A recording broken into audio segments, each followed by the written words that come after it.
Welcome to Occult Archives, where we like to, pull back the curtain on some of history's most fascinating and sometimes feared books. Yeah, those books that you don't want to leave out on the coffee table. Exactly right. They're a little bit, Am I raise an eyebrow or two? yeah, a little too spicy for the casual reader. Right. We're going deep today, folks, and by request, we're going to be looking at the history of magic, forbidden science, occult brotherhoods, and the hidden origins of sacred power. Oh, this is a good one. This is a juicy one. I think so too. And our guide through this labyrinth of forbidden knowledge is going to be the writings of Éliphas Lévi. No, Eliphas Levi is a pivotal figure in 19th century occult science. That's right. And we're primarily focusing on his history of magic for this one. And, for listeners familiar with Levi's earlier works like Transcendental Magic, Right. there's a bit of a noticeable shift in his later writings. Yeah, a bit of a change in tone, maybe. Maybe a little bit more like, cautious or reverent, I guess, when it comes to addressing established religious authority. Yeah, so our aim with this deep dive is not to validate every historical claim, laid out. We're not fact-checking Levi. Yeah, we're not fact-checking Lévi, and we're not trying to start, a correspondence course in spellcasting. Right. But we're really interested in extracting those key threads that sort of demonstrate how magic has been understood throughout different eras. Right, and how Levi interprets those threads. Exactly, and we're going to remain impartial in all of this, folks. Right. We are simply interested in understanding the ideas and the perspectives offered within the text itself, Right. without endorsing any particular beliefs or practices, especially when it comes to those more sensitive religious or otherwise controversial topics that might pop up along the way. We're just walking through history alongside Levi and seeing the world as he saw it. Exactly. So where does Lévi begin this grand history of magic? Well, it seems like we're going straight back to the dawn of myth and legend with what he calls fabulous sources. Okay. And our first stop is going to be a book that's not found in your typical, bedside Bible. Right. We're talking about the apocryphal book of Enoch. The Book of Enoch. Now, for Levi and many occultists of his time, this text was absolutely foundational. Right. It's this incredible story of these angels, sometimes referred to as sons of heaven, who become, well, let's just say, captivated by the daughters of men. Okay. They see these beautiful mortal women and decide to, well, descend to Earth. So they leave the pearly gate. They abandon their celestial post. And how many of these angels are we talking about here? Well, Levi specifically mentions Samyasa as the ringleader, I guess you could say. Okay. And he's got a posse, a pretty big one, 200 strong. 200 angels. That's a lot of celestial beings. Yeah, that's a whole heavenly host right there. And they descend upon Mount Armin. Mount Armin. Which then becomes renamed the Mount of the Oath to kind of commemorate this pact they made. So they renamed the mountain itself. They renamed the mountain. So, these weren't your, typical serene heavenly beings. Right. They came down with a purpose. And came down with a purpose, and they weren't just, looking for a little romance. Right. I mean, that was part of it. Yeah. They were drawn by the beauty of these women, but they also brought some baggage with them. Okay, so what did they bring? Knowledge. What kind of knowledge? Well, they're the ones who teach humanity magic, enchantment, the properties of, roots and trees, all sorts of arcane secrets. Okay. Levi mentions specific angels who taught specific things. So you've got Amazarach, who revealed all the secrets of sorcerers. Okay. You've got Barkael, who was the master of astrology. Uh-huh. And Azaradel taught humanity about the movements of the moon. So they were spreading this knowledge? They were spreading this forbidden knowledge to early humans. But Levi's not just retelling this story as some kind of fantastical anecdote. No, he's got a bigger point to make. Right. He draws a parallel to the biblical story of the sin of Adam. Okay. He sees this action of the angels as a profanation of mysteries. Right. By initiates who were not supposed to divulge this knowledge. Right. It's like Adam eating the forbidden fruit in the Garden of Eden. They both succumbed to temptation. Exactly. Both stories have that element of temptation, the angels by the daughters of men, Adam by the fruit. Right. And both result in a fall from grace, in a sense, a separation from that primal state of innocence. Right. Specifically, Levi says that the angel's rock of sense attraction Their desire for the female sex led them to divulge secrets of royalty and priesthood to individuals who were not prepared to handle that kind of power. And what were the consequences of all this? Well, Lévi suggests that it led to a collapse of primitive civilization and the rise of giants who then waged war for dominion over the world, Okay. leading to the Great Flood, Right. which he sees as a kind of universal confusion that arises when humanity disregards the natural order of the cosmos. Okay. He even emphasizes the kinship between the fall of Samyasa and Adam, right? Both were enticed by sensory pleasures, both misused the tree of knowledge, and as a result, both were expelled from the realm of the tree of life. That's interesting. So that forbidden fruit, forbidden knowledge are both tied to this idea of, satisfying those earthly desires. Right. It's a very human thing, isn't it? Yeah, it is. And it's this thread of forbidden knowledge just keeps going, right? Okay. Because Lévi then brings in the Kabbalistic tradition, Right. specifically referencing the Book of the Penitents of Adam, Okay. which introduces the figures of Cain, Abel, and Seth. Right. Now, for listeners who might not be familiar with the Kabbalah, Right. Lévi sees it as this mystical tradition within Judaism that holds these profound secrets about the universe. Okay. And these figures represent, different forces in the Right. world, right? Right. You've got Cain, who represents brute force. Abel embodies intelligence and gentleness. Right. And then their conflict leads to their inheritance being passed on to Seth, Right. who represents kind of a synthetic, united force.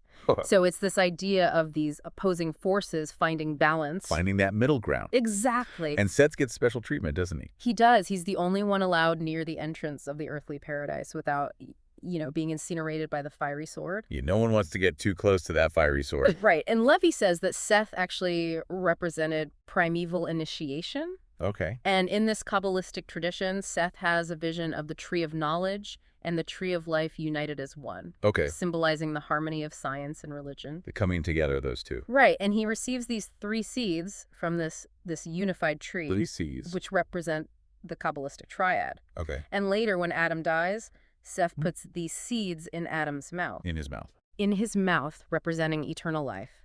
And these seeds eventually sprout into the braining bush where God reveals his eternal name to Moses.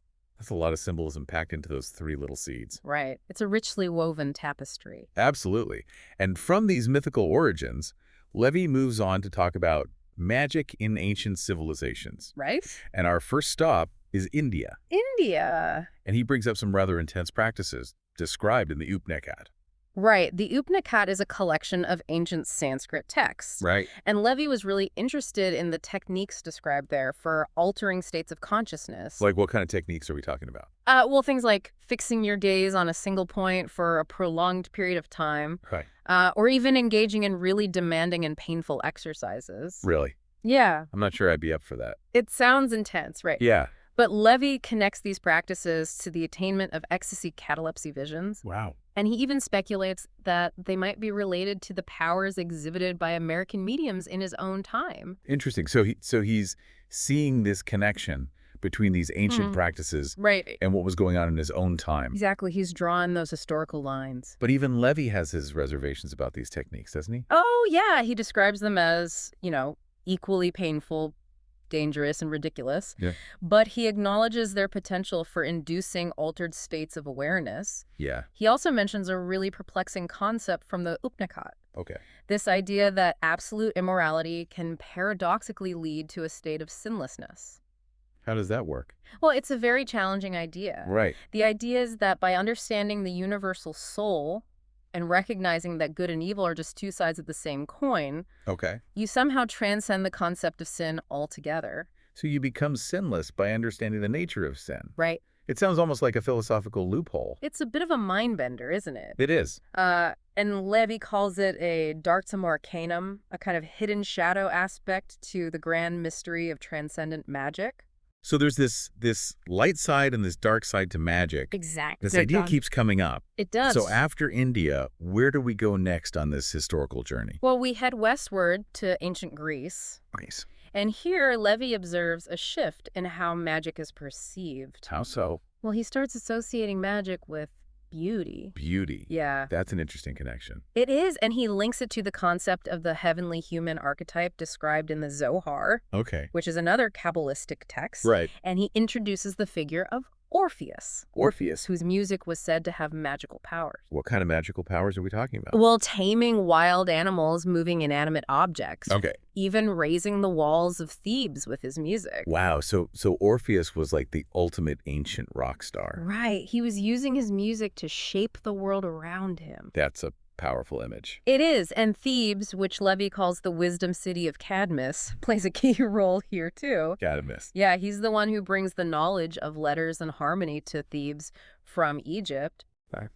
And Lévi sees him as a complementary figure to Orpheus. So Orpheus is the musician, Right. and Cadmus is the scholar. Exactly. Orpheus breathes life into numbers. Cadmus anchors thought with written symbols. They're both spreading knowledge in different ways. Right, and Lévi suggests that the Greek traditions surrounding Orpheus and the myth of the Golden Fleece, which he interprets as a metaphor for initiation, Okay. and Cadmus are actually rooted in a transformed version of Oriental history. So he's saying that the Greeks got their knowledge from older civilizations. Yeah, that their culture is built on these foundations. That's fascinating. It is, and Lévi also briefly mentions Pythagoras Pythagoras. and what he calls mathematical magic. Mathematical magic. So what is that? What is that? Well, it's the belief that numbers hold the key to understanding the universe. Okay. That there's this fundamental mathematical harmony underlying all of reality. Okay. And if you can understand those numerical relationships,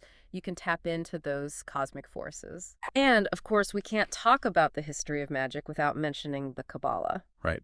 Lévi keeps coming back to that. It's a central theme for him. He considers it one of the most important sources of occult science. Right. This continuous thread running through the whole history of esoteric knowledge. So we've explored the ancient origins of magic. Right. The myths, the legends, the different civilizations. Yeah. But Lévi also delves into the darker aspects of magic, doesn't he? Oh, yeah. He talks about what he calls the double-edged sword of magic. Right. And he makes a distinction between what he calls magic of light Okay. and black magic. Black magic. Yeah, the dark side. So what's the difference? Well, for Lévi, black magic is all about the misuse of power. Okay. It's about inducing artificial states of mania. Okay. And even more disturbingly, it's about poisoning. Poisoning. Yeah, he even cites the work of a contemporary M. du Potet, Right. who claimed that you could actually destroy life through the manipulation of the astral light.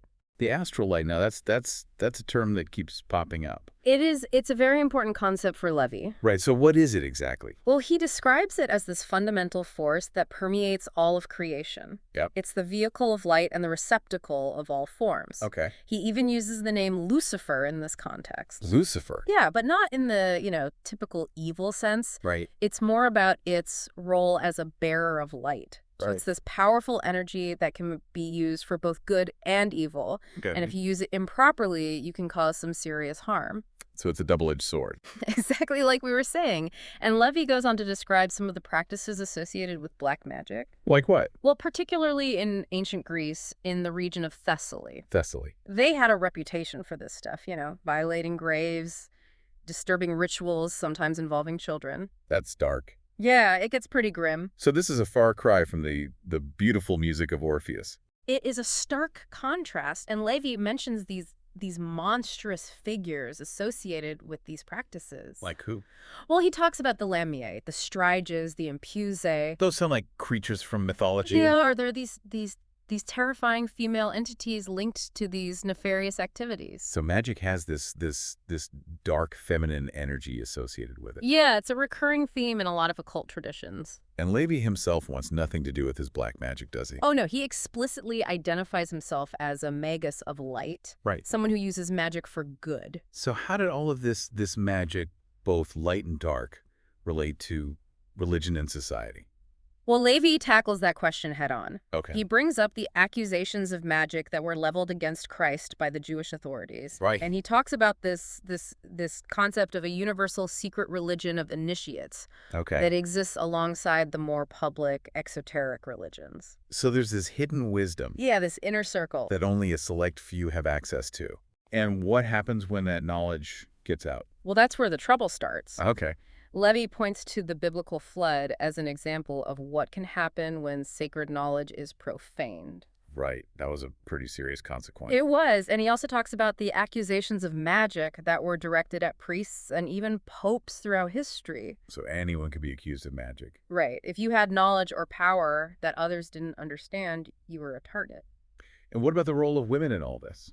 Well, as we've seen, women have played a significant role in the history of magic, Right. often portrayed negatively as sorceresses and witches. Right. But Lévi acknowledges their influence nonetheless. And there were laws against magic, weren't there? Oh, yeah. Lévi mentions the Salic laws, which specifically prohibited sorcery. Okay. And he also talks about legends from the reign of Charlemagne involving magicians. So magic was seen as a real threat. It was a threat to both religious and secular authority. Right.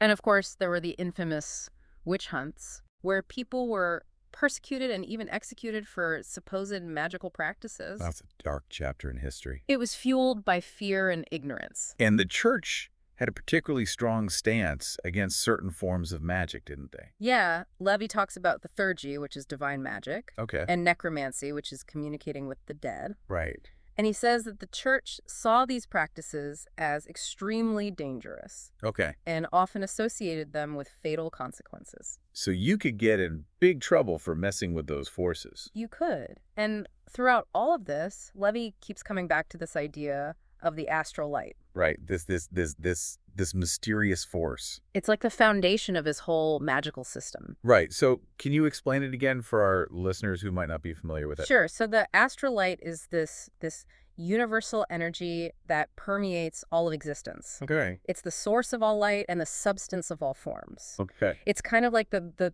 primordial soup from which everything emerges. Right. And it's incredibly powerful. Sounds like it. If you use it wisely, it can be incredibly beneficial. Okay. But if you misuse it, it can be incredibly destructive. Okay.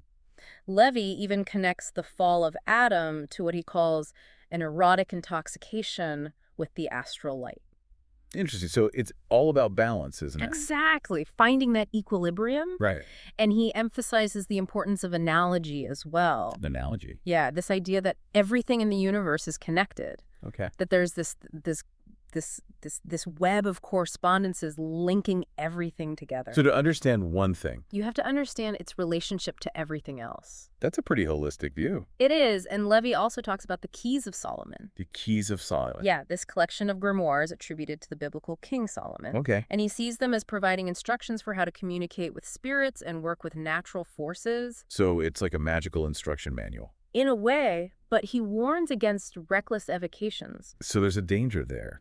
He compares it to the use of opium or hashish. Yeah, he says it can disturb the nervous system and cloud your judgment. So it's not for the faint of heart.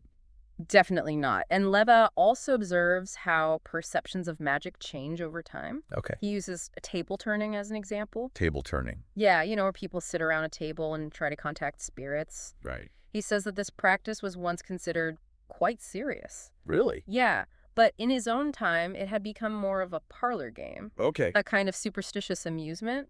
So magic can become mundane. Right, it can lose its mystique. Interesting. And he also mentions the tarot. The tarot cards. Yeah, which he sees as this ancient book of symbols Okay. that had been reduced to a game of chance in his time. Right. And he talks about historical prohibitions against the tarot. So it was seen as dangerous at one point. It was. Fascinating.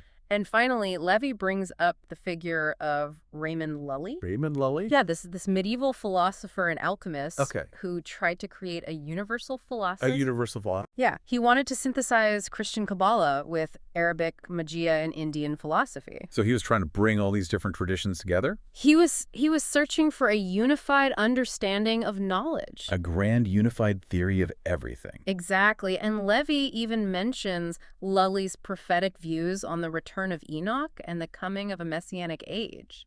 So there's this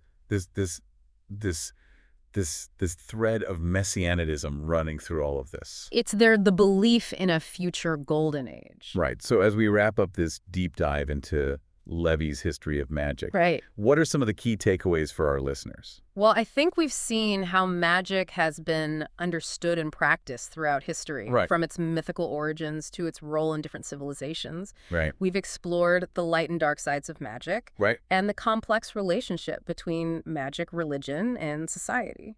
And I think it's clear that magic has always been a source of both fascination and fear. Absolutely. It's this powerful force that could be used for good or evil. And it's something that continues to intrigue us to this day. It does, and I think the question for our listeners is, how has our understanding of magic evolved since Lévi's time? Right. Do we still believe in the same things? Or have we moved on to new forms of magic? New ways of understanding the hidden forces of the universe. Right. So I encourage everyone to think about what resonated with them from this deep dive and to continue exploring these fascinating topics on their own. There's a whole world of hidden knowledge out there waiting to be discovered. Absolutely. So until next time, happy exploring. And stay curious.